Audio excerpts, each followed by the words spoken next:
সুপ্রিয় দর্শক সকলকে আন্তরিক শুভেচ্ছা জানিয়ে শুরু করছি সিভেন 24 টেলিভিশনের স্বাস্থ্য বিষয়ক বিশেষ আলোচনা অনুষ্ঠান সিভেন ওয়ালেন্স। অনুষ্ঠানটি বরাবর মতো সরাসরি সম্প্রচারিত হচ্ছে নিউ ইয়র্কে সিভেন 24 টেলিভিশন থেকে, এবং আপনাদের সাথে আমি আছি ডক্টর হাফসা ইমাম। এই মুহূর্তে এইচএমপিভি আউটব্রেক নিয়ে অনেক বেশি আলোচনা হচ্ছে। অনেকেই ধারণা করছেন আমরা হয়তোবা আরো একটি মহামারী বা প্যান্ডেমিকের দিকে এগিয়ে যাচ্ছি। আমরা সকলেই সতর্কতা অবলম্বন করব। এই বিষয়ে অনেক জায়গায় মাস্ক ম্যান্ডেটরি করা হয়েছে।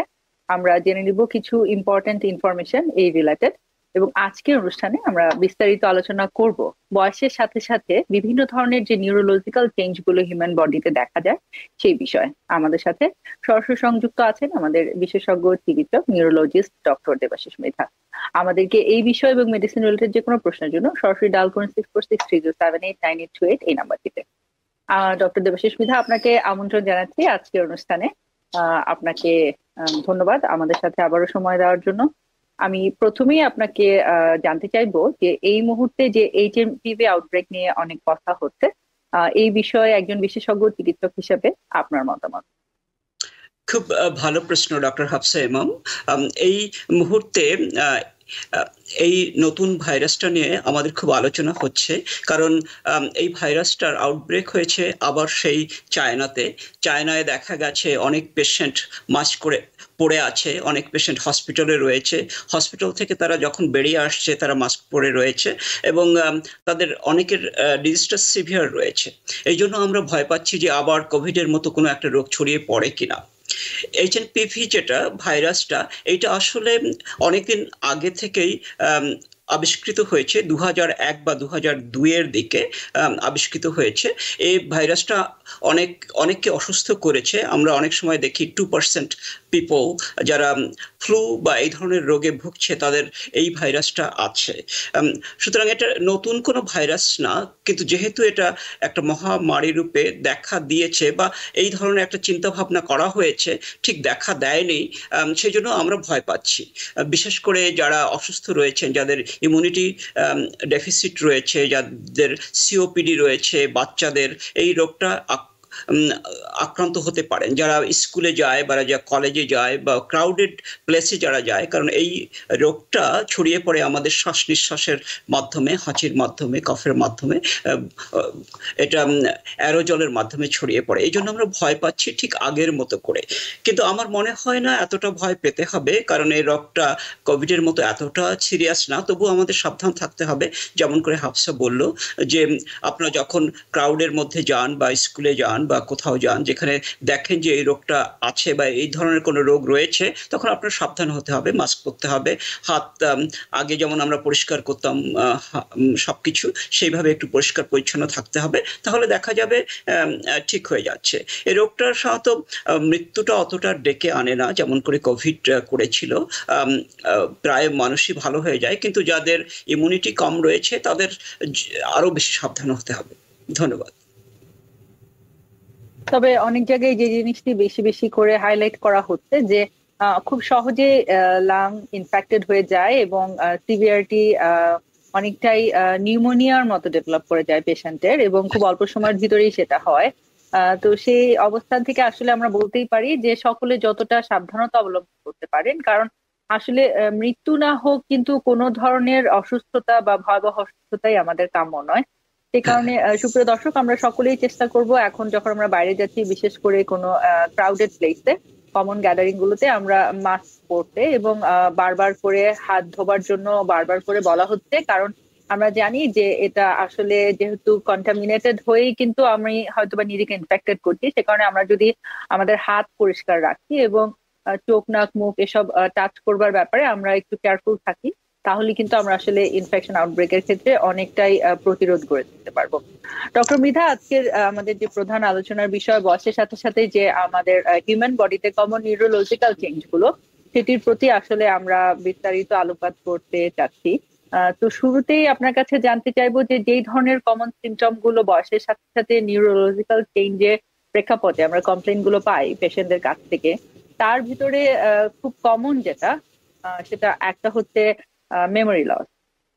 প্রথমেই জানতে চাইবো যে আসলে মেমোরি লস ইস্যু এই মুহূর্তে আরো বেশি আমরা দেখতে পাচ্ছি, আগের তুলনায় বেশি দেখতে পাচ্ছি, এবং অনেক অল্প বয়সেও আমরা দেখতে পাচ্ছি সেটা কি শুধুমাত্র বয়সের সাথেই, নাকি আপনি মনে করেন যে অতিরিক্ত কাজের চাপ এবং মাল্টিটাস্কিং এবং অনেক বেশি হাই এক্সপেক্টেন্সি ফ্রম লাইফ, এখন এই সময় দেখা যাচ্ছে মানুষ অনেক কম ঘুমায়, এটাও অনেক একটি কমন সিচুয়েশন, এই সব কিছুরই কি একটি কো ফ্যাক্টর বা একটি কম্বাইন্ড একটি সিচুয়েশনের জন্য একটি কম্বাইন্ড রোল প্লে করছে কি? খুব ভালো প্রশ্ন। আম, আসলে বয়সের সঙ্গে সঙ্গে আমাদের শরীরের পরিবর্তন আসছে। আম, পরিবর্তনই তো জগতের নিয়ম। আম, এই যে আমরা যখন জন্ম হই তখন আমাদের সেলগুলো কতদিন বাঁচবে, আমাদের ব্রেন কতটা ভালো থাকবে, এগুলো সাধারণত নির্ধারিত করে দেওয়া হয় অনেকটা। আম, আমাদের আমরা অনেক সময় এটাকে বলি প্রোগ্রামড সেল ডেথ বা অ্যাপোপ্টোসিস। মানে আমাদের এক ধরনের সেল এতদিন বাঁচতে পারে, তারপর আস্তে আস্তে মরে যাবে। আমাদের শরীরে যে সেলগুলো রয়েছে, যেমন আমাদের মিউকাস মেমব্রেন, এটা প্রায় অনেক মিউকাস মেমব্রেন প্রায় প্রতিদিনই চেঞ্জ হয়। এরকম আছে। আমাদের স্কিন সেলগুলো 1 মাসে একবার পরিবর্তিত হয়। তেমনি ভাবে আমাদের ব্রেইন সেলগুলো আস্তে আস্তে অনেক সেল মরে যায়। কারোর দ্রুত মরে যায়, কারোর ধীরে ধীরে মরে যায় বা ধীরে ধীরে শুকিয়ে যায়। এই যাদের দ্রুত মরে যায় বা দ্রুত চেঞ্জ হয় তাদের ক্ষেত্রে আমরা দেখি তাদের ডিমেনশিয়া হয়েছে। আমরা বলি যে আমাদের জীবনে দুটো সময় খুব গুরুত্বপূর্ণ। একটা হলো 44 ইয়ার্স অফ এজ, মানে 44 বছর বয়সে আমরা দেখি আমাদের শরীরে একটা বড় রকমের পরিবর্তন আসে। তারপরে দেখি 60 বছর বয়সে আমাদের আরেকটা বড় রকমের পরিবর্তন আসে, যেটা আমরা খুব করে দেখতে পাই।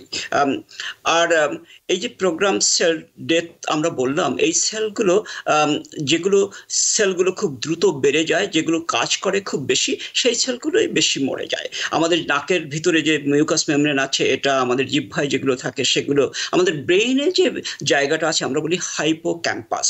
এখানে এই যে আমি কথা বলছি, আপনি শুনছেন এবং মনে রাখছেন এবং উত্তর দিতে চেষ্টা করছেন, এই সেলগুলো কি কিন্তু এই যে আমি বলছি এটাকে মনে রাখছে, সুতরাং তাকে কাজ করতে হচ্ছে খুব বেশি।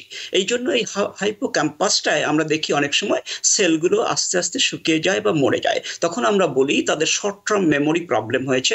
আমরা অনেক সময় এটাকে বলি মাইল্ড কগনিটিভ ইম্পেয়ারমেন্ট বা এমসিআই।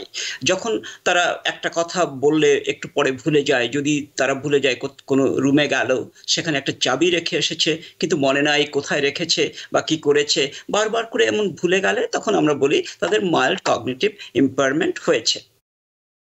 আর এই মাইল্ড কগনিটিভ ইম্পেয়ারমেন্ট বয়সের সঙ্গে সঙ্গে হয়। যদি এটা আমরা দেখি যে 50 বছরে হয়েছে, তখন আমরা এটাকে ভাবতে পারি যে এদের ট্রান্সফরমেশন হতে পারে, তাদের আলসাইমার্স ডিজিজ বা এই ধরনের ডিজিজ হতে পারে, বা অন্য কোনো কারণ থাকতে পারে যাতে করে এই সমস্যাটা হচ্ছে। যদি এটা 80 বছরের দিকে হয় তখন আমরা অতটা চিন্তা করি না, তখন আমরা অনেক সময় বলি এজ রিলেটেড ডিমেনশিয়া, এটা বলতে পারি। কিন্তু 50 বছরের আগে বা 50 বছরের কাছাকাছি বা 60 বছরে যদি হয় তখন আমরা খুব চিন্তিত হই এবং বিভিন্ন কারণ খুঁজে বের করতে চেষ্টা করি। আর বয়সের সঙ্গে সঙ্গে যে পরিবর্তনটা আমাদের হয়, এটা তো বললামই, যে সঙ্গে সঙ্গে আমাদের ফ্লেক্সিবিলিটি কমে যায়, চিন্তা শক্তি কমে যায়, আমাদের উত্তর দেওয়ার ক্ষমতা কমে যায়। এগুলো সবকিছু ব্রেনের সঙ্গেই জড়িত। ধন্যবাদ। হাফসা। এখন যারা এই ধরনের সিচুয়েশন আর্লি এক্সপেরিয়েন্স করছেন, আপনি বললেন যে 50 অথবা অ্যারাউন্ড 50 যদি হয়ে থাকে তাহলে সেটাকে আমরা বলতে পারি আর্লি অনসেট। তাদের জন্য আপনার অ্যাডভাইস কি এটা প্রতিরোধ করবার জন্য, অথবা এরকম সিচুয়েশনে তারা নিজেদেরকে কি করে হেল্প করতে পারে? আমি ট্রিটমেন্ট পারপাসে জিজ্ঞেস করছি। এবং একই সাথে একজন 80 ইয়ার্স ওল্ড পেশেন্ট যদি এটা এক্সপেরিয়েন্স করে থাকেন, তাদেরকেও ট্রিটমেন্ট পারপাসে কি ধরনের অ্যাডভাইস প্রোভাইড করছেন? খুব ভালো প্রশ্ন। যাদের 50 বছর বা 60 বছর বয়স, যদি এমন সিমটম হয় তাহলে আমরা এটার কারণ খুঁজে বের করতে চেষ্টা করি। আপনার যদি এমন হয় যে এমসিআই, যেটা আমরা বললাম, যে আপনি বারবার করে ভুলে যাচ্ছেন কোথায় চাবি রাখছেন, বারবার করে ভুলে যাচ্ছেন কোথায় আপনার ফোনটা রয়েছে, তাহলে আপনাকে একটু সতর্ক হতে হবে এবং ডাক্তারের কাছে যেতে হবে বা নিজেকে ভেবে দেখতে হবে যে কি কারণে হচ্ছে।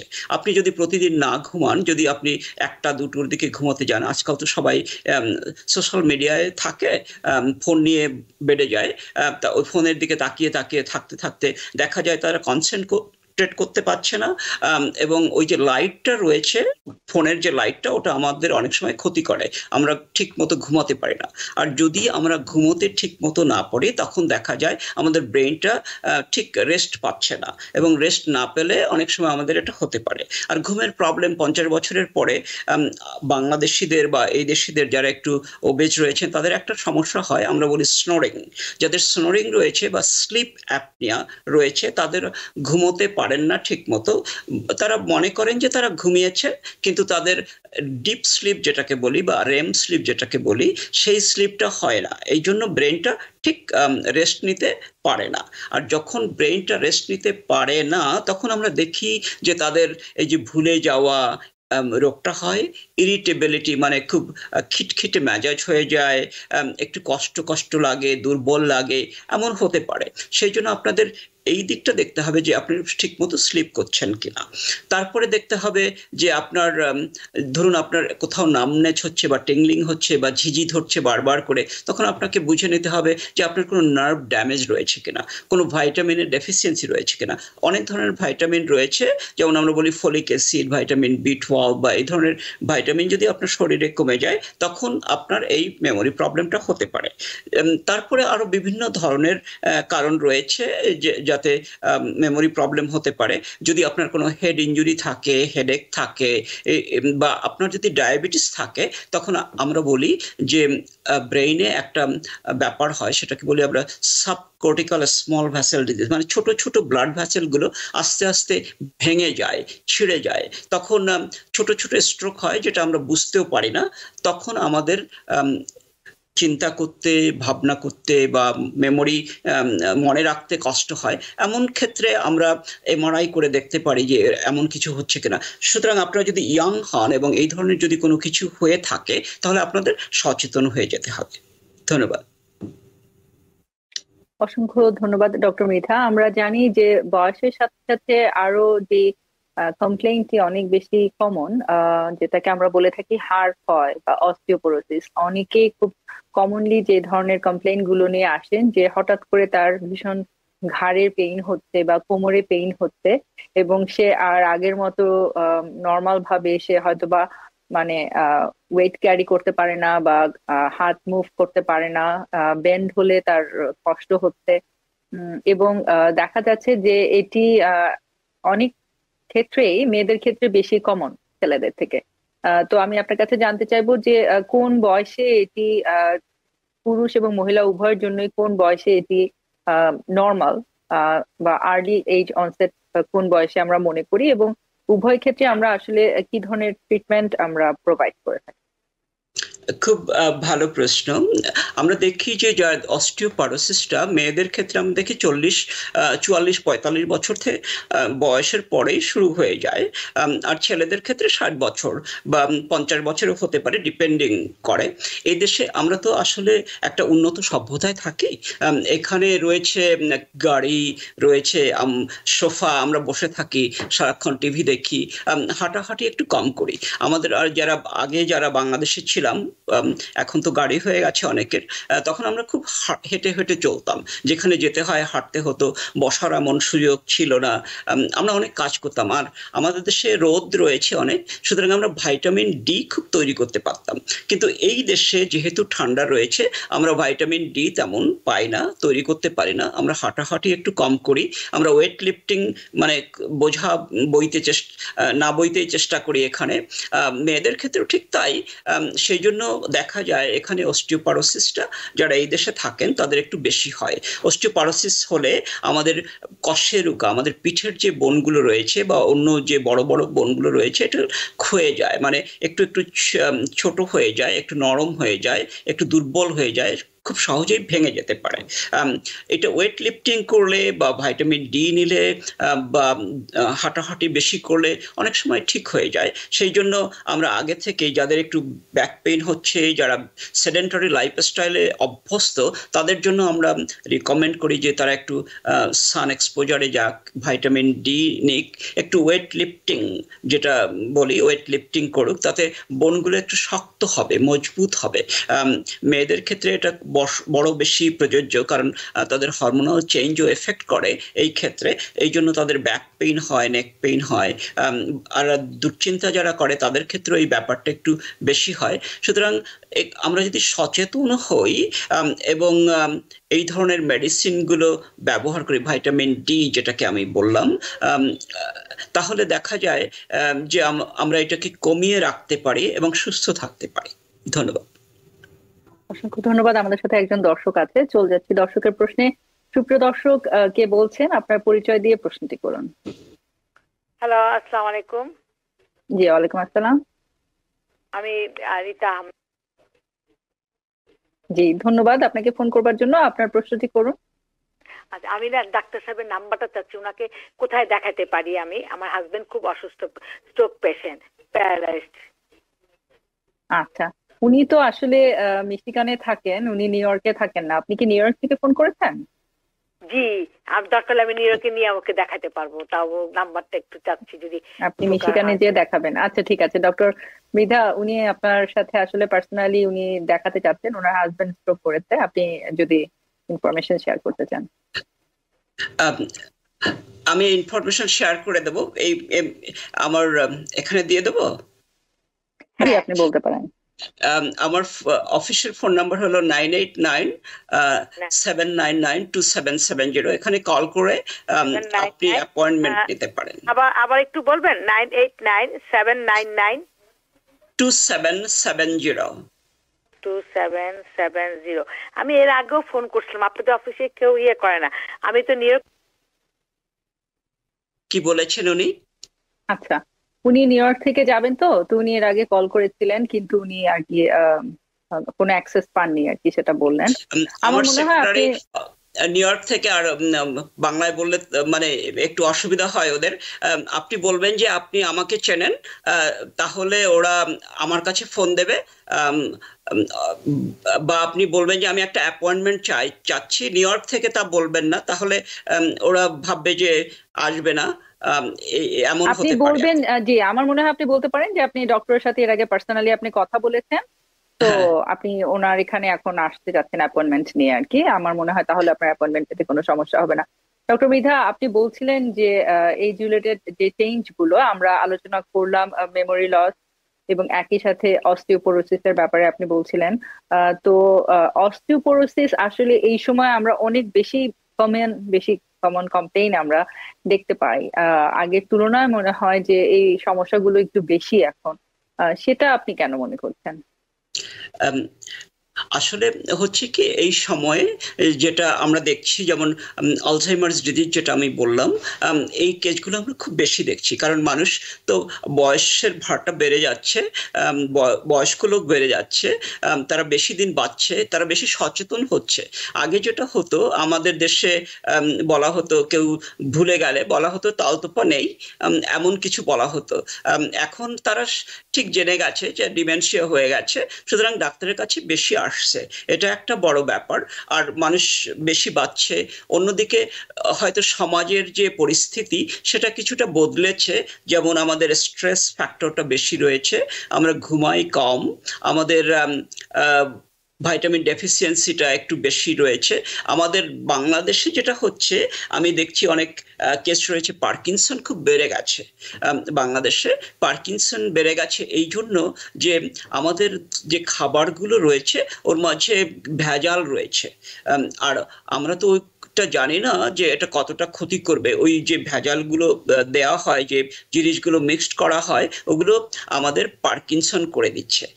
এখানে যেমন একটা ড্রাগ এসেছিল, বলে এমপিটিপি। এই ড্রাগটা যারা নিত তাদের 30 বছরেই পার্কিনসন হয়ে যেত। ঠিক আমাদের দেশে আমি অনেক শিক্ষিত ভদ্রলোককে দেখেছি, আমার পেশেন্ট ছিল, তাদের পার্কিনসন হয়ে গেছে খুব আর্লিতেই।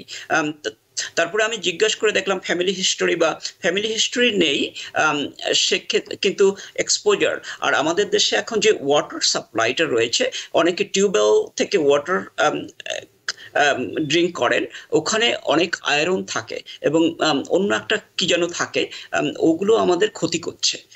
আয়রন ব্রেনে জমা হয়ে গেলে আমরা দেখি তাদের পার্কিনসনটা বেশি হয় এবং ফরগেটফুলনেসটাও হতে পারে। এই জন্য আর কি আমরা দেখছি বেশি, যেমন এখন প্রতি বছরে প্রায় 10 মিলিয়ন লোকের আলঝেইমার্স ডিজিজ হচ্ছে।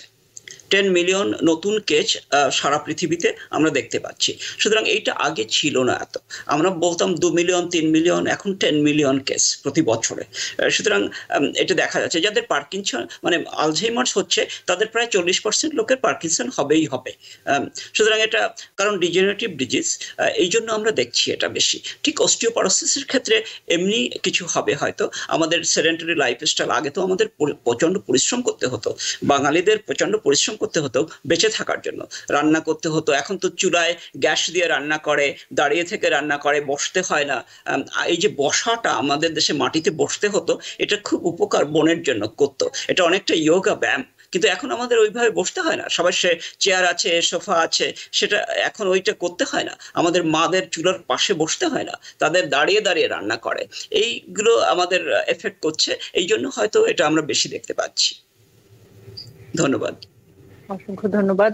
সুপ্রিয় দর্শক, আমরা আরো অনেক ইম্পর্টেন্ট ইনফরমেশন নিয়ে আপনাদের সাথে আলোচনা করব। এই মুহূর্তে চলে যাচ্ছি একটি ছোট্ট বিরতিতে, আমাদের সাথে।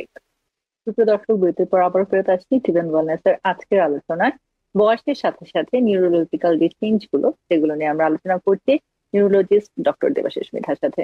ডক্টর মৃধা, আপনার কাছে এই পর্যায়ে জানতে চাইবো যে বয়সের সাথে সাথে আমরা দেখতে পাই যে অনেকেই নানা ধরনের টিংলিং, নামনেস, এই ধরনের কমপ্লেইন গুলো করে, যেটা আমরা কমনলি বলে থাকি সায়েন্স অফ নিউরোপ্যাথি। তো নিউরোপ্যাথি বয়সের সাথে সাথে কিভাবে রিলেটেড, আমরা নিউরোপ্যাথি বলতে আসলে কি বুঝি, এটা কেন হচ্ছে, এবং কিভাবে বয়সের সাথে এটা সম্পর্কযুক্ত, এবং আমরা কোনটাকে নর্মাল ধরতে পারি বা কোনটা আমরা মনে করতে পারি যে অবশ্যই আমাদের এটা খুবই একটি সিরিয়াস কোনো ইস্যু হতে পারে, এবং একই সাথে নিউরোপ্যাথি কি করে আমরা প্রিভেন্ট করতে পারি, বা যখন পেশেন্ট এটা ডেভেলপ করছেন সেই সময় তিনি কি ধরনের ব্যবস্থা নিতে পারেন এটি সমাধান করবার জন্য। খুব ভালো প্রশ্ন। আসলে নিউরোপ্যাথি আমাদের, আমরা বলি বাংলায় বলা হয় ঝিঝি ধরা। অনেক সময় আমরা দেখি যে ঘুমিয়ে আছি, সকালে উঠলাম, আমার হাতটা ঝিঝি ধরে আছে বা অবশ হয়ে আছে, তখন হাতটা শেক করলে সেটা চলে যায়। এটাকে আমরা বলি অনেক সময় যাদের এমন হয় যে চলে যায়, তাদের কার্পাল টানেল সিনড্রোম হয়েছে। মানে একটা নার্ভ আছে, মিডিয়ান নার্ভ বলে, ওটার উপর প্রেশার রয়েছে। অনেকের আমরা দেখি যে পায়ে নামনেস হচ্ছে, টিংলিং হচ্ছে, অথবা বার্নিং পেইন হচ্ছে, এমন হতে পারে। অথবা তারা বলছে যে যখন তারা হাঁটছে তখন মনে হচ্ছে যেন কাকড়ের উপর দিয়ে হেঁটে যাচ্ছে, অথবা বার্নিং পেইন হচ্ছে। অথবা অনেকে আসে আমাদের কাছে যে তারা বারেবার হাঁটার সময় পড়ে যাচ্ছে, কিন্তু জানে না কেন পড়ে যাচ্ছে।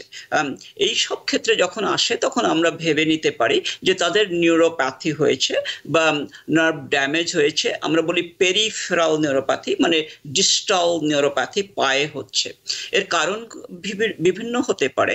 আমাদের দেশে যেটা হয় মূলত সেটা হলো ডায়াবেটিস হতে, যাদের ডায়াবেটিস রয়েছে তাদের ক্ষেত্রে এটা হয়ে থাকে। অনেকের এখনো ডায়াবেটিস ধরা পড়েনি, কিন্তু তাদের এই রোগটা হয়ে যেতে পারে।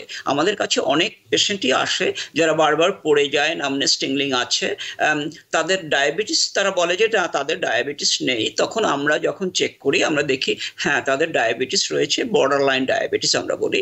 হিমোগ্লোবিন A1C যদি 5.8 to 6.4 থাকে, এইটাকে আমরা বর্ডার লাইন ডায়াবেটিস অনেক সময় বলে থাকি, তখন ওনাদের এই রোগটা হতে পারে। অনেক সময় আমরা দেখি যাদের আমরা বলি মাল্টিপল মায়োলোমা, এক ধরনের ক্যান্সার রয়েছে যেটা হতে পারে। ওরা অনেক সময় এই সিমটম নিয়ে আসে যে তাদের টিংলিং, নামনেস হয়েছে, উইকনেস হচ্ছে বা ব্যাক পেইন হচ্ছে। তখন আমরা এটাকে চেক করে দেখি, যখন দেখি যে তাদের আইসোলেটেড, মানে একটা নার্ভ বা দুটো নার্ভ নষ্ট হয়ে গেছে, তখন আমরা ওনাদের ব্লাড টেস্ট করে দেখতে পাই যে হয়তো তাদের মাল্টিপল মায়োলোমা রয়েছে বা অন্য কোনো ক্যান্সার রয়েছে, বা আমরা বলি গামোপ্যাথি, এক ধরনের প্রোটিন রয়েছে আমাদের শরীরে যেটাকে আমরা বলি গামা গ্লোবিন। ওইটা যদি বেড়ে যায় ওইটা অনেক সময় অ্যাটাক করতে পারে। অনেকের আছে, আমরা বিভিন্ন ধরনের নিউরোপ্যাথি রয়েছে, তো মাল্টিফোকাল নিউরোপ্যাথি রয়েছে, এই এই ধরনের নিউরোপ্যাথি, এই ধরনের সিমটম নিয়ে আসলে আমরা মূলত টেস্ট করি সবকিছু এবং চেষ্টা করি ফাইন্ড আউট করতে কেন হচ্ছে। অনেক ভাইটামিন ডেফিসিয়েন্সি হলে নিউরোপ্যাথি হতে পারে, যেমন আমরা বলেছি আগে যে ভাইটামিন B12 যদি ডেফিসিয়েন্সি হয় তখন তাদের টিংলিং নামনেস হয়, ব্যালেন্সটা নষ্ট হয়ে যায়, তাদের দুর্বল লাগে, তাদের হিমোগ্লোবিনটা কমে যায়, এই ধরনের হতে পারে। এই ধরনের বিভিন্ন ধরনের কারণ রয়েছে নিউরোপ্যাথি হওয়ার। যদি এই নিউরোপ্যাথি হয় তখন আপনারা যেটা করতে পারেন, ডাক্তারের কাছে যেতে পারেন। ডাক্তার আপনাকে কতগুলো ব্লাড টেস্ট দেবে, ব্লাড টেস্টগুলো করার পরে জানা যাবে যে আপনার ভাইটামিন B12 ডেফিসিয়েন্সি আছে বা অন্য কোনো রোগ আছে কিনা বা ডায়াবেটিস আছে কিনা, সেইটা ট্রিট করবে। ওইটা ট্রিট করলে বেশিরভাগ ক্ষেত্রেই ভালো হয়ে যায়। অনেক সময় লাগে ভালো হতে, কিন্তু আগে আগে মানে আগে যদি ধরে ফেলতে পারি আমরা, মানে খুব তাড়াতাড়ি করে, তাহলে আমরা ট্রিট করতে পারি। কিন্তু যদি এটা এগিয়ে যায়, মানে অনেক দূরে এগিয়ে যায়, যদি আপনার পাটা বেশি ঝিনঝিন করছে, অনেক সময় ইনফেকশন হয়ে যায় পায়ে, তখন দেখা যায় যে ওই ইনফেকশনটা আর সারে না। যদি নিউরোপ্যাথি হয় তখন ইনফেকশন হলে ইনফেকশনটা আর সারে না। সারতে আমরা অনেক ওষুধ দেই, কিন্তু দেখা যায় অনেক সারছে না, গ্যাংগ্রেন হয়ে যায়, তখন পাটা কেটে ফেলতে হয়। আপনারা অনেককে দেখেছেন পা কেটে ফেলা হয়েছে, ঠিক এইটাই মূলত কারণ। এই জন্য আপনাদের সবাইকে সচেতন হতে হবে। নামনেস টিংলিং হলে ডাক্তারের কাছে যেতে হবে, চেক করে দেখতে হবে যে কি হয়েছে, এবং সেই অনুযায়ী ফাইন্ডিং অনুযায়ী আপনাদের ট্রিটমেন্ট নিতে হবে। ধন্যবাদ। আমি যেটা কমনলি শুনি যে একজন সাধারণ পেশেন্ট যে কমপ্লেনটা বলেন যে আমি আর আগের মতো আমার হাতে জোর পাই না, অথবা বলেন যে আমার হাত অবশ অবশ হয়ে আছে, অথবা বলেন যে আমার হাত অথবা পা ঝিঝি করে। তো অনেক সময় আমরা দেখি যে বিভিন্ন ডায়াবেটিক নিউরোপ্যাথি ছাড়াও আরো অনেক কারণেই নিউরোপ্যাথি হতে পারে, যেটা হয়তো বা বয়সের সাথে সাথেও হতে পারে বা আর্লি স্টেজেও হতে পারে। তো ডায়াবেটিস যেহেতু আসলে আমাদের কমিউনিটিতে অনেক বেশি কমন, এবং এটা অল্প বয়সী মানুষের ভিতরেও কিন্তু আমি দেখি যে অনেক আছে, এবং যেহেতু এটা খুবই লাইফস্টাইল রিলেটেড এবং খুবই বেশি ফ্যামিলি হিস্ট্রি পজিটিভ যাদের, তাদের ক্ষেত্রেও তারা আরো অনেক বেশি সাসেপ্টেবল থাকেন। এবং আপনি যেরকম বললেন যে সেডেন্টারি লাইফস্টাইল একটি প্রধান কারণ, তো অনেক সময় কিন্তু আর্লি এজেও আসলে নিউরোপ্যাথি হয়ে যেতে পারে। তো সেক্ষেত্রে আপনি যদি একটু কিছু অ্যাডভাইস শেয়ার করতেন। আরেক ক্ষেত্রে যদি নিউরোপ্যাথি হয়, একইভাবে আপনাদের ডাক্তারের কাছে যেতে হবে। আমাদের বাঙালিদের নিউরোপ্যাথি হওয়ার কারণ ডায়াবেটিস হওয়া, আর ডায়াবেটিস হওয়ার কারণ মানে আমরা তো আমাদের বাংলাদেশিদের বলে ভাতে মাছে বাঙালি, আর আমরা এদেশে এসে যে কাজটা করি সেটা হলো আমরা অনেক রাতে অনেক ভাত খাই। ভাত হলো কার্বোহাইড্রেট ডায়াবেটিসের কারণ। এই জন্য আপনারা যদি পারেন, এটা খুব কঠিন ব্যাপার আমি জানি, সন্ধ্যা 6টার আগে খেয়ে নেবেন, তাহলে দেখা যায় অনেক ক্ষেত্রেই কমে যাচ্ছে। আমাদের দেশে কতগুলো নিয়ম আছে, যেমন রোজা রাখে কেউ, কেউ উপবাস করে, এইগুলো ভালো। এখানে এখন এটা ব্যবহার হচ্ছে, এটাকে বলে ইন্টারমিটেন্ট ফাস্টিং। যাদের আমাদের বাঙালিদের অনেকেরই পেটটা একটু মোটা থাকে, এর একটা মাত্রই কারণ যে আমরা ভাত খাই। এখানে এটা স্টাডি করে দেখা হয়েছে যে আমরা অনেক রাতে অনেক ভাত খাই, এই জন্য এটা হচ্ছে। এই জন্য আপনারা ওটাকে কমিয়ে রাখার জন্য ইন্টারমিটেন্ট ফাস্টিং যদি করেন, তাহলে দেখা যাবে যে ডায়াবেটিসটা আপনারা কমিয়ে রাখতে পারেন। যারা ইয়াং রয়েছেন, আর তো ব্যায়াম করতে হবে, বিভিন্ন ধরনের ব্যায়াম করলে এটা ঠিক হয়ে যায়। বিশেষ করে খাওয়া দাওয়াটা একটু রেগুলেট করলে, আমি এখন দেখেছি অনেকে খাওয়া দাওয়া রেগুলেট করে বেশ কমিয়ে ফেলেছে। আমাদের দেশে একটা ওষুধ, ঠিক না, আমাদের দেশে একটা ফ্রুট আছে, ভেজিটেবল আছে বলে উচ্ছে। আমাদের এখানে অনেকে দেখছি যারা রেগুলার উচ্ছে খেয়ে তাদের ডায়াবেটিসকে, মানে যাদের 6.4 ছিল হেমোগ্লোবিন A1C, তারা কমিয়ে নিয়ে আসছে 5.4-এ। আমি অনেককে দেখেছি। সুতরাং এটা করতে পারেন আপনারা যারা পছন্দ করেন জিনিসটাকে। এই ধরনের বিভিন্ন ভাবে আমরা কমিয়ে রাখতে পারি, তাহলে আর ওই যে কমপ্লিকেশনটা বললো হাফসা, ওই কমপ্লিকেশনটার দিকে এগিয়ে যাব না, বিশেষ করে যারা ইয়াং রয়েছেন তাদের জন্য। ধন্যবাদ। আর নিউরোপ্যাথির মতো সিমটম যখন কেউ এক্সপেরিয়েন্স করছেন, ডাক্তারের পরামর্শ তো উনি অবশ্যই নিবেন, কিন্তু কমন কোনো অ্যাডভাইস বা লাইফস্টাইল আপনি কি সাজেস্ট করতে চান, অথবা কোনো সাপ্লিমেন্ট ইউজ করা এবং একই সাথে কোনো নির্দিষ্ট ধরনের খাবার অ্যাভয়েড করা বা কোনো এক্সারসাইজ করা এ ধরনের কোনো অ্যাডভাইস কি আপনি প্রোভাইড করতে চান কিনা? খুব ভালো প্রশ্ন। যে খাবারগুলো যে অ্যাভয়েড করা, আমাদের অনেকে আমরা কোক ড্রিঙ্ক করি, অনেকে আমরা অ্যালকোহল জাতীয় খাবার খেতে চাই, অনেকে আমরা সুগার জাতীয়, অনেকে আমরা 5 কাপ কফি খাই, তার সঙ্গে সুগার খুব অ্যাড করে দেই, চিনি যেটাকে বলা হয়। এই আর ভাত, এগুলোকে যদি আমরা কমিয়ে রাখতে পারি, কার্বোহাইড্রেট জাতীয় ভেজিটেবল জাতীয় খাবার যদি আমরা বেশি খাই, দেখা যাবে এটা কম থাকে। হাতির কিন্তু ডায়াবেটিস হয় না, কারণ তারা ভেজিটেবল খায় এবং অনেকদিন বেঁচে থাকে, এবং হাতির কিন্তু সবচেয়ে মেমোরি ভালো, সব অ্যানিমেলের চেয়ে হাতির মেমোরি সবচেয়ে ভালো থাকে, তারা কিন্তু ভেজিটেরিয়ান। সুতরাং আমাদের এই ধরনের কিছু করলে দেখা যাবে যে আমরা মানে আমাদের এই পেরিফেরাল নিউরোপ্যাথি যেটা আমরা বলি, এদেশে আমি যেটা দেখেছি সেটা বেশিরভাগ ক্ষেত্রে আমাদের সুগার প্রোডাক্ট খুব বেশি খাই। এই যে কুকিজ, বিভিন্ন ধরনের বিস্কিট, বিভিন্ন ধরনের, আমরা যখন চা খেতে দেয় তখন দেখা যায় আমাদের কারোর বাড়িতে গেলে একটা বড় জিনিস যেটা আমাদের মিষ্টি, রসগোল্লা, নামসা বা চমচম, এগুলো যে প্রত্যেক বাড়িতে যখন নিমন্ত্রণ খেতে যাই তখন এগুলো খুব থাকে। এগুলো যদি আপনারা রাতে খাওয়ার পরে খান তাহলে তো ডায়াবেটিস হবেই বা বেড়ে যাবেই। সুতরাং একটু সাবধান হতে হবে, তাহলে দেখবেন এটা ম্যানেজ করা যাবে। ধন্যবাদ। যেটা বাংলাদেশে আমাদের বাংলাদেশি কমিউনিটিতে আমরা খুব খুব শর্টলি যদি আমরা বলতে চাই তাহলে এক কথা আমরা বলতে পারি যে কার্বোহাইড্রেট যতটা অ্যাভয়েড করা যায় এবং সুগার যতটা অ্যাভয়েড করা যায়, এবং খাবারটা যদি একটু আর্লি খাবার অভ্যাস করা যায়, বিশেষভাবে রাতের খাবারটা আপনি যেমন করে বললেন যে সন্ধ্যা 7টার ভিতরে যদি খেয়ে ফেলতে পারেন, এবং আমরা খুব কমনলি যেটা বলে থাকি যে রাতে ঘুমাবার 5 ঘন্টা আগে, যাতে মেটাবলিজমটা প্রপারলি হতে পারে, তো সেগুলো আসলে ফলো করলে আপনি অবশ্যই এই ধরনের common complication, age related complication গুলোকেও কিন্তু আপনি ডিলেড অনসেট অথবা হয়তোবা আপনি কখনো এক্সপেরিয়েন্সই করলেন না, এরকমও হতে পারে। তো আরেকটা ব্যাপার হলো বড় ব্যাপার, যেটা যদি আপনারা মানে আমি তো জানি, আমি তো পার্টিতে যাই, তা সব জায়গায় কিন্তু খাবার দেরিতে দেওয়া হয়।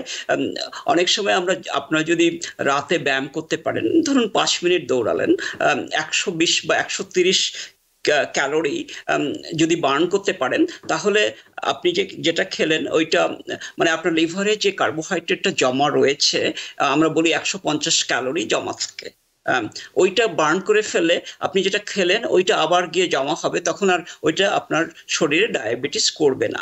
এই জন্য আমি অনেকে পছন্দ করে না, কিন্তু অনেক সময় আমি রেকমেন্ড করি, বিশেষ করে বাঙালিদের, যে রাতে ব্যায়াম করবেন ঘুমোনের ঘন্টাখানেক আগে বা ঘন্টা দেড়েক আগে, তাহলে ঘুমটাও ভালো হবে, আর মাত্র 5 থেকে 10 মিনিটে আপনি 120 ক্যালোরি বার্ন করে ফেলতে পারেন যদি একটু দৌড়ায় কেউ, বা যদি হাঁটে তাহলে 15 মিনিট হাঁটতে হবে, তাহলে দেখা যায় বেশ ভালো কাজ দেয় এটাই। আর এজ রিলেটেড আরেকটা প্রবলেম রয়েছে, আমি যেটা দেখেছি বাংলাদেশে অনেকের রয়েছে, একটা বলে নর্মাল প্রেশার হাইড্রোসেফালাস, আপনারা হয়তো শুনে থাকবেন, এটা বেশ কমন রয়েছে। এটাই মানুষের হয় যে তাদের ব্যালেন্সটা দুর্বল হয়ে যায়, তারপরে তারা ভুলে যেতে শুরু করে, এবং যেটা হয় সেটা হলো তাদের প্রস্রাবটা ধরে রাখতে পারে না। এই ধরনের যদি সমস্যা হয়, আমি কয়েকটা রুগী দেখেছি তাদের এটা হয়েছে, তাদের আমরা ধরে নিই নর্মাল প্রেশার হাইড্রোসেফালাস হয়েছে, এবং এটা ফাইন্ড আউট করার জন্য আমাদের একটা CT scan of the brain করতে হয়। অনেক সময় আমরা স্পাইনাল ট্যাপ বা লাম্বার ট্যাপ করে থাকি। এটা আগে ধরা পড়লে আমরা অনেক সময় ট্রিট করতে পারি একটা শান্ট বসিয়ে দিয়ে। এটা আমাদের দেশে এখন বেশ হচ্ছে, কারণ আমাদের অনেকের যে ভাইরাল ইনফেকশন হয়েছে বা মেনিনজাইটিস যদি কারোর থাকে, যদি কারোর হেড ইনজুরি হয়ে থাকে, অনেকে পড়ে যায় সে থেকে, অথবা জাস্ট আমাদের ব্রেইনে আমরা সবসময় মানে 150 সিসি ফ্লুইড আমরা তৈরি করি, কিন্তু অনেক সময় এটা সম্পূর্ণটা অ্যাবজর্ব হয়ে যায় প্রতিদিন। যখন অ্যাবজর্ব আমরা করতে না পারি তখন এটা জমা হতে থাকে, এবং ওই ভেন্ট্রিকলস বা আমাদের ওয়াটার যেটা জমা হয়ে থাকে ওটা বাড়তে থাকে, এবং এই জন্য এই নর্মাল প্রেশার হাইড্রোসেফালাসটা হয়। এইটা বয়স্কদের মধ্যে বেশ হয়, এটা খুব বড় একটা ব্যাপার, আপনারা এটা খেয়াল রাখতে পারেন। যদি কারোর ব্যালেন্স প্রবলেম থাকে, একটু ফরগেটফুলনেস থাকে, এবং যদি দেখেন যে তার ইউরিনারি ইনকন্টিনেন্স মানে প্রস্রাবটা ধরে রাখতে পারছেন না, তাহলে এই নিয়ে আপনারা ভাবতে পারেন। ধন্যবাদ। ভীষণ চমৎকার ইনফরমেশন, অসংখ্য ধন্যবাদ ডক্টর মৃধা। বয়সের সাথে সাথে আরো খুব কমন যেসব আমরা কমপ্লেইন ইনভেরিয়েবলি দেখতে পাই যে হয়তো বা 40 বছরের পর থেকেই বেশিরভাগ মানুষই কমপ্লেইন করা শুরু করেন যে চোখের দৃষ্টি একটু ঝাপসা হয়ে যাচ্ছে, বিশেষভাবে কাঠের জিনিস পড়তে অসুবিধা হচ্ছে, অথবা অনেকেই বলেন যে একটু আগের মতো হয়তোবা কোনো এক সাইডেই মানে সে হয়তোবা একটু শুনতে সমস্যা হচ্ছে, হিয়ারিং লস হচ্ছে। তো আপনার কাছে জানতে চাইবো যে এগুলো কতটা কমন এবং কোন বয়সে আসলে এটাকে আমরা একটা নর্মাল সিচুয়েশন হিসেবেই আমরা এক্সপেক্ট করে থাকি, এবং আমরা এই সিচুয়েশন গুলো ডিল করবার জন্য আপনি কি ধরনের অ্যাডভাইস এবং ট্রিটমেন্ট আপনি প্রোভাইড করবেন? খুব ভালো প্রশ্ন। আসলে আমাদের দেশে যে হিয়ারিং প্রবলেমটা হয়, আমাদের অনেকেরই মিডল ইয়ার ইনফেকশন থাকে, ছোটবেলায় হয়ে থাকে, কান থেকে আমরা বলি পুঁজ পড়ে, এরকম কিছু কিছু হতো। পরবর্তীতে ওইটা যখন ট্রিটমেন্ট না হয় তখন গ্রানুলেশন ফর্মেশন হয়, তখন ওই যে কানের ভিতরে যে নার্ভগুলো থাকে ওর চারিদিকে জমা হতে থাকে, এবং পরবর্তীতে আমরা দেখি যে ওদের হিয়ারিং প্রবলেমটা হচ্ছে। যে ফ্যামিলি, আমাদের দেশে অনেকের ফ্যামিলিগত হিয়ারিং প্রবলেম আছে, যে ফ্যামিলিতে হিয়ারিং প্রবলেম আছে তাদের ছেলে মেয়েদেরা যখন বয়স হবে তখন এটা হতে পারে। যদি কারোর হিয়ারিং প্রবলেমটা শুরু হয়ে যায় 70 বছরের আগে, তখন আমরা এটাকে অবশ্যই অ্যাবনর্মাল মনে করি। যে কোনো সময় হিয়ারিং প্রবলেমটা অ্যাবনর্মাল। এটা হয় সাধারণত ভাস্কুলার প্রবলেম থেকে, বা ওই ইয়ার ইনফেকশন থেকে, বা অস্টিওপরোসিস থেকে। কানের ভিতরে 3টা বোন, ছোট ছোট বোন রয়েছে বা হাড্ডি রয়েছে, সেগুলোকে একটু যদি ক্ষয়ে যায়, যাদের অস্টিওপরোসিস তাদের ক্ষেত্রে এটা হতে পারে। ওই 3টা বোনের মাঝে আবার কানেকশন রয়েছে, এই কানেকশনটা যদি একটু এলোমেলো হয়ে যায় তখন ওই হিয়ারিং প্রবলেম হতে পারে। অনেকের আমরা বলি সেন্সরি নিউরোনাল হিয়ারিং লস, যেটা আমি দেখি সবসময়। সেক্ষেত্রে আমরা দেখি যে ওদের যে ব্লাড ভ্যাসেলগুলো, ছোট্ট ছোট্ট ব্লাড ভ্যাসেল যেগুলো কানের ভিতরে নার্ভ সাপ্লাই দিত, সেই নার্ভগুলোকে আর সাপ্লাই দিচ্ছে না, তখন নার্ভগুলো আস্তে আস্তে মরে যাচ্ছে। সেক্ষেত্রে আমরা এখানে কতগুলো ভাইটামিন রয়েছে, যে ভাইটামিনগুলো আমরা বলি ফ্লাভিনয়েড ভাইটামিনগুলো আমরা রিকমেন্ড করি।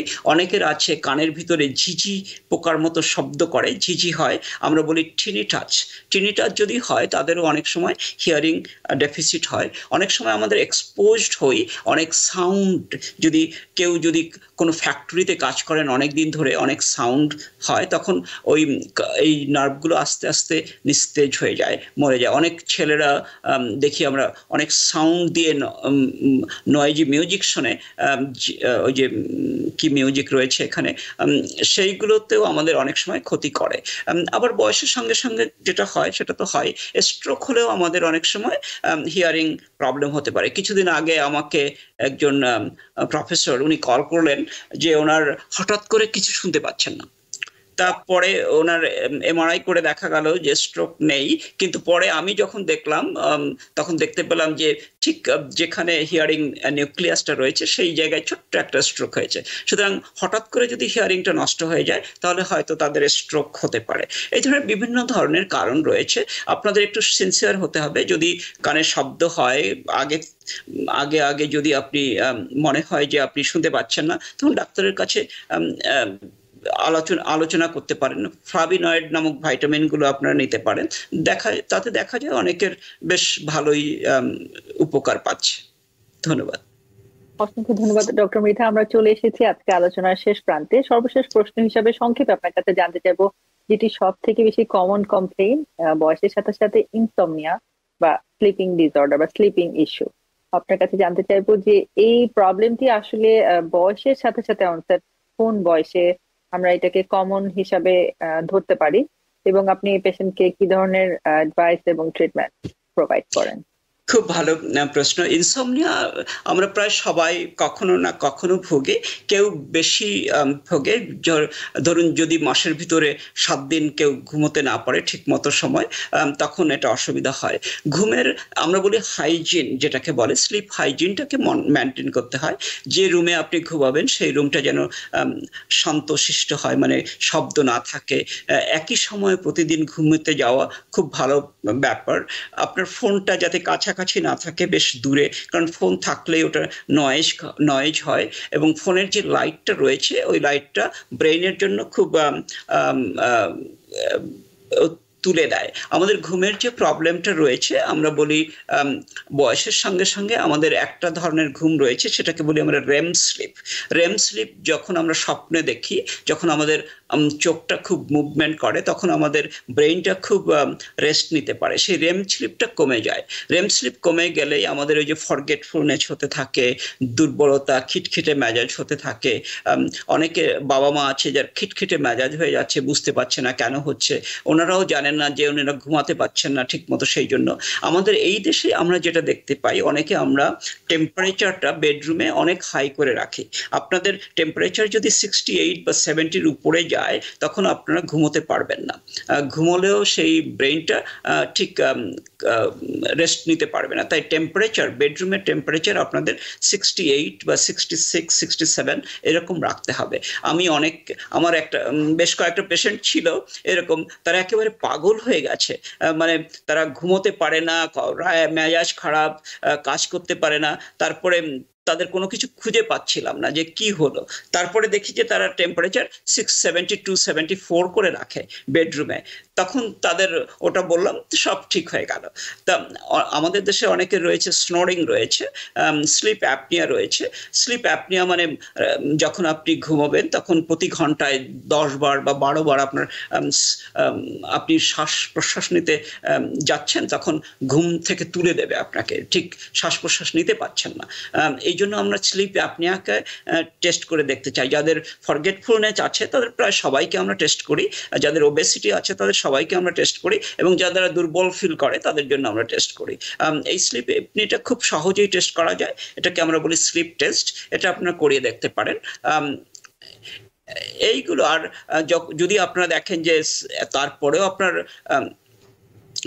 ঘুমোতে পারছে না, তখন অনেক সময় glass of worm water at night could be very good. আজকাল অনেক ধরনের এক ধরনের টি রয়েছে, সেইগুলো আপনাকে ঘুমোতে সাহায্য করে, স্লিপ ইনডিউসড করে। এই ধরনের জিনিস আপনারা ব্যবহার করতে পারেন, তাতে মেমোরিটাও ভালো হবে। টিগুলো অনেক সময় মেমোরিকে ভালো করে, এইগুলো ব্যবহার করতে পারেন। আর স্লিপ হাইজিনের কথা যেটা বললাম, প্রতিদিন ঠিক সময় ঘুমোতে যাওয়া, টেলিভিশন না রাখা, ফোন কাছে না রাখা, এগুলো করলে দেখবেন। আর একটু ব্যায়াম করার কথা আগে বলেছিলাম, যদি করেন তাহলে ঠিক হয়ে যাবে। ছোট ছোট চেষ্টা করলে ছোট ছোট বেশ বড় একটা রেজাল্ট পেয়ে যাবেন। অসংখ্য ধন্যবাদ। সুপ্রিয় দর্শক, আমরা চেষ্টা করেছি আমাদের স্বল্প পরিসরের সময় আপনাদের সাথে বয়সের সাথে সাথে যে নিউরোলজিক্যাল পরিবর্তনগুলো, সেই রিলেটেড ইনফরমেশন গুলো শেয়ার করবার জন্য। ডক্টর মৃধা, আপনার মূল্যবান সময় এবং গুরুত্বপূর্ণ ইনফরমেশন আমাদের সাথে শেয়ার করবার জন্য TVN24 পক্ষ থেকে আপনার প্রতি বিশেষ কৃতজ্ঞতা। ধন্যবাদ হাফসা তোমাকে, ধন্যবাদ TVN24 কে, আর শুভকামনা সকলের জন্য। আপনারা সবাই সুস্থ থাকুন, ভালো থাকুন, আনন্দে থাকুন। ধন্যবাদ। সুপ্রিয় দর্শক, সকলে মাস্ক পরিধান করুন, বিশেষভাবে বাড়ির বাইরে গেলে, ক্রাউডেড প্লেসে গেলে, এবং হ্যান্ড হাইজিন মেইনটেইন করুন। ধন্যবাদ। নিরাপদে থাকুন, সুস্থ থাকুন।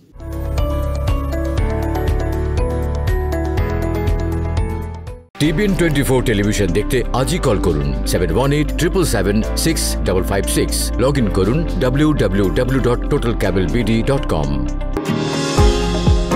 নিউ ইয়র্ক থেকে সম্প্রচারিত TVN24 টেলিভিশন বিশ্বজুড়ে বাঙালির কণ্ঠস্বর।